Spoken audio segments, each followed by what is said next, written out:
Karakat Lok Sabha seat से NDA समर्थित राष्ट्रीय लोक मोर्चा के सुप्रीमो और पूर्व केंद्रीय मंत्री उपेंद्र कुशवाहा ने अपना नामांकन पत्र दाखिल किया है। इसके बाद उपेंद्र कुशवाहा ने काराकाट लोकसभा क्षेत्र के डेहरी विधानसभा में रोड शो करते हुए सुअरा हवाई अड्डे में आयोजित नामांकन सभा में उपस्थित हुए।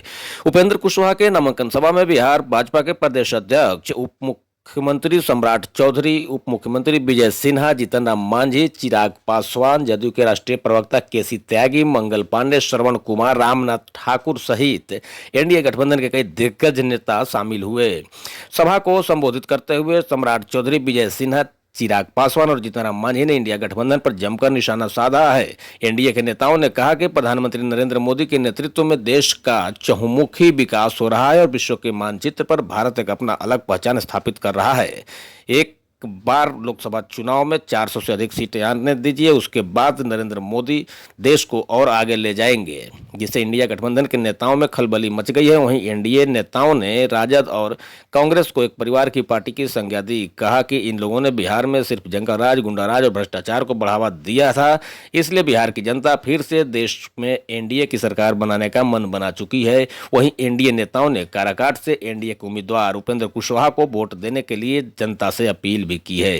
वहीं चिराग पासवान और जीतन राम मांझी ने विपक्ष पर हमला बोलते हुए कहा कि देश में विपक्षियों द्वारा संविधान को खत्म करने का जो भ्रम फैलाया जा रहा है वह बिल्कुल ही निराधार है। देश में संविधान को खत्म करने का अधिकार किसी को नहीं है और जब तक जीतन राम मांझी और चिराग पासवान जीवित रहेंगे तब तक कोई माई का लाल संविधान खत्म नहीं कर सकता।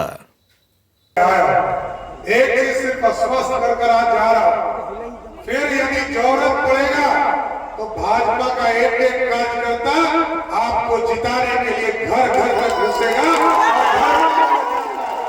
आपको जिताने के लिए पूरी तरह भारतीय जनता पार्टी का पूरा फौज लगेगा। इसमें कहीं दो मत नहीं है। हम लोग तो ये समझ रहे हैं कि हमारे बड़े भाई सिलेंडर चाप के चुनाव चिन्ह पर राष्ट्रीय लोक मोर्चा के उम्मीदवार जरूर हैं, लेकिन हम भाजपा के एक कार्यकर्ता आपको जिताने के लिए पूरी ताकत लगाने का काम करेंगे। इतना जरूर स्पष्ट करता हूं। क्षमा चाह रहा हूं क्योंकि समय 5 ही बजे तक का भी है। और दूसरा कि आज देश में यशस्वी प्रधानमंत्री जी को जरूरत है एक सीट की। एक सीट भी हम हारते हैं तो 400 का सपना पूरा नहीं होगा, 40 का सपना पूरा नहीं होगा। और यहाँ हर हालत में जीतना है साथी। कोई दूसरा सीट हम हार जाए वो मान सकता हूँ, लेकिन हम लोगों ने भी चैलेंज कबूल लिया है। काराकाट में इस बार 4 इसलिए हम लोग जमा भी चाहते हैं कि हम लोग लेट आए। उपेंद्र कुशवाहा जी के नेतृत्व में पूरी तरह बिहार में भी हम लोग चुनाव लड़ रहे हैं। लगातार इनके नेतृत्व में पूरे बिहार में हम लोग काम नहीं कर रहे हैं और बड़े भाई के नेतृत्व में पूरी तरह भाजपा की पूरी टीम हम लोग आए। और आगे भी जहां जहां कार्यक्रम लगेगा, चाहे वो हवाई मार्ग हो, सड़क मार्ग हो, पैदल मार्ग हो, जहां आप लगाइएगा सभी जगह जाने का काम करूंगा। बहुत बहुत धन्यवाद। पर याद रखिएगा, विपक्ष के जो लोग हैं ये वही लोग हैं जो लाठी में तेल पिलाकर हम लोगों पर अत्याचार करने को, ये वही लोग हैं जो नौकरी के बदले जमीन लूटने का काम करते थे। वही राजद, वही कांग्रेस, वही इनके गठबंधन के लोग। और आज तो इन्होंने विधिवत तरीके से हम लोग की संपत्ति लूटने के लिए कायदे कानून बनाने शुरू कर दिए। इनहेरिटेंस टैक्स, विरासत पर भी हम टैक्स लगाने की सोच कांग्रेस और राजद के लोग करते हैं।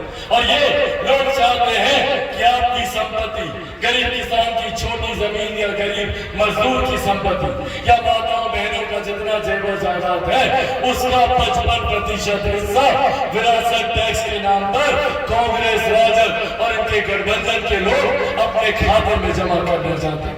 ये वो लोग हैं जो अपने झूठ को छुपाने के लिए, जो अपने इस सोच को, अपनी संपत्ति लूटने की सोच को छुपाने के लिए झूठ बोलने का काम करते हैं।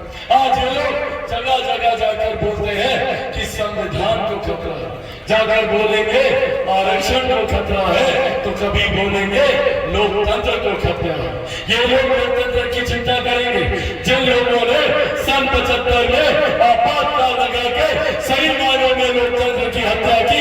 आज ये लोग लोकतंत्र की चिंता कर रहे हैं। साथियों, आज आप लोग के सामने मैं मेरे नेता, मेरे पिता आदरणीय रामविलास पासवान जी के संघर्षों की कसम खाकर आप लोगों से वादा करके जाता हूं कि जब तक चिराग पासवान जिंदा है, न संविधान को कोई खतरा है, न आरक्षण को कोई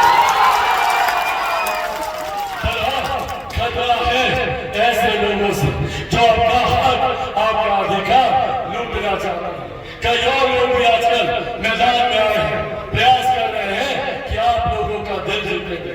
पर साथियों, ये याद रखिएगा, रहने का काम किया है। हम आपसे कहना चाहते हैं कि आज जो बाबा अम्बेडकर साहब, भीमराव अम्बेडकर साहब ने जो संविधान बनाया है, किसी की ताकत बदल सकता है, उसके लिए 2/3 मेजॉरिटी चाहिए और जितना भी राज हमारा है उसके राज के आधा से अधिक राज्यों का उसमें सहमति चाहिए। ये पावर किसको है? आज की बात मैं कहना चाहता हूँ कि आज 3 तलाक का मामला आया, 3 तलाक को खत्म किया गया। आज 370 धारा को खत्म करने की बात आई, 370 धारा खत्म किया गया संविधान में संशोधन करके। जब ताकत है नरेंद्र मोदी में और इस सरकार में, तब तो संविधान संशोधित करके 370 धारा को समाप्त किया। तो यदि आरक्षण के प्रति, संविधान के प्रति इनका कोई सोच गलत होता तो आज आरक्षण में भी गड़बड़ी हो जाती और संविधान में भी परिवर्तन होता, लेकिन ऐसा नहीं हुआ।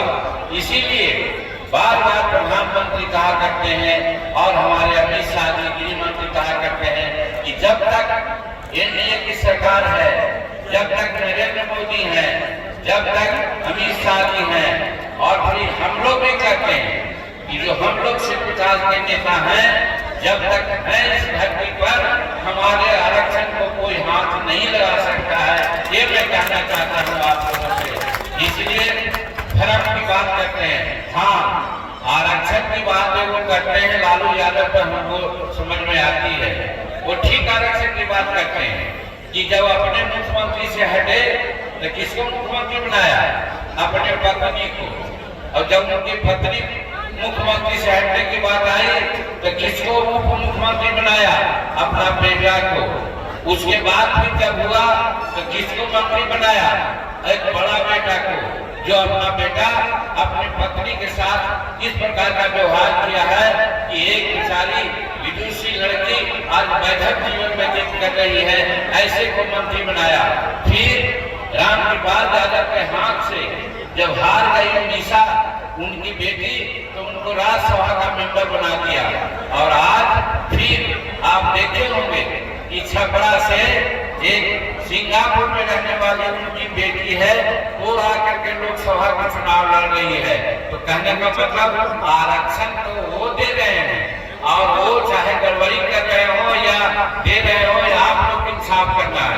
मैं तो कहता हूँ और उनकी 4 बेटियां हैं, वो क्या गलत की हैं? उनको भी बना देते, उनको भी विधायक बना देते। अगर आरक्षण और परिवारवाद का यही है परिभाषा, तो ऐसा वो कर देते। तो हमारा कहने का मेरा मतलब है भाइयों कि वो अपने बारे में सोचते हैं। और दूसरी बात ये कर सकते नेता प्रतिपक्ष के याद है कि 2005 में आपने क्या गलती की, याद है कि भूल गए? अगर 2005 में कुशवाहा जी को आपने जिताया होता तो बिहार की सरकार में नंबर 2 के मंत्री बने थे। वो मौका आप लोगों ने खो दिया। उसके बाद ये दिल्ली की सरकार में आकर के शिक्षा मंत्री बने, लेकिन राजमंत्री। मैं ये कहने के लिए आया हूं कि इस बार धोखा मत करो। इस बार ये राजमंत्री नहीं, ये केंद्रीय मंत्री बनेंगे।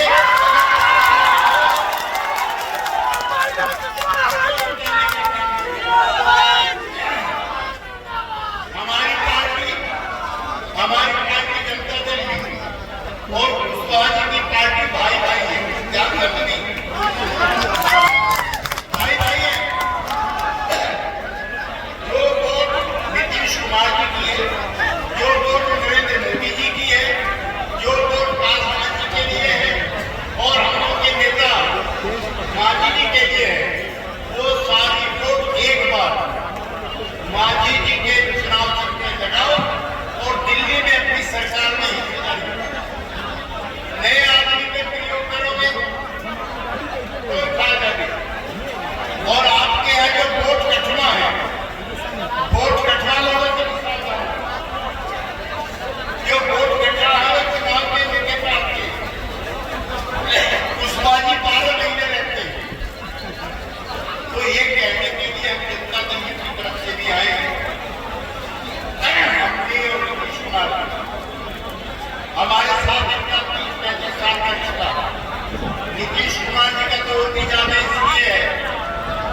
मनोरंजन गिरी जी अपनी बात को रखें, समय पर। बहुत बहुत धन्यवाद।